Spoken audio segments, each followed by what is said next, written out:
పనికి మాలిన ఖర్చులు చేస్తే సూరయ్య అయ్యగారు ఫోన్ కావాలన్నావు కదా, ఇదిగో తీసుకో. నేను ఈఎంఐలో ఐఫోన్ తీసుకుంటాలే.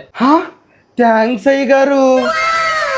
సూరయ్య దో నీకోసం ముందు స్పీడ్ తెచ్చా, పోయి ఫుల్గా ఎంజాయ్ చేయబో. ఎందుకు అయ్యగారు? కారు కొన్నాను రా. ఏం కారు కొన్నారు అయ్యగారు? ఎంత పడింది? మోడల్ నీకు చెప్పిన అర్థం కాదులేరా, 20 లక్షలు పడింది. ఈఎంఐలో తీసుకున్నా. ఈఎంఐ అంటే ఏంటి అయ్యగారు? నీకు తెలీదులేరా, ముందు ఇది తీసుకోబో. మరీ మొహమాటం పెట్టేస్తారు అయ్యగారు. థ్యాంక్ యూ అయ్యగారు. పని ఎంత అయిపోయిందండి? ఒక 50 రూపాయలు ఉంటే ఏంటి, ఆటోకి వెళ్తాను. ఏంటి సూరయ్య, నీకు ఇచ్చే నెల శాలరీ ఏం చేస్తున్నావు? సరే దాడ 1000 రూపాయలు ఉంది, దాన్ని ఎత్తుకోబో. మీ ఇంట్లోకి ఏదన్నా మటన్ తీసుకోబో. సరే అయ్యగారు, మీది ఎంత మంచి మనసు అండి. కొన్ని రోజుల తర్వాత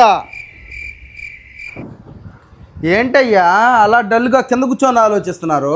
అర్జెంటుగా 2 లక్షలు కావాలి సూరయ్య, ఈఎంఐ కట్టేదానికి డబ్బులు లేవా? అవునా?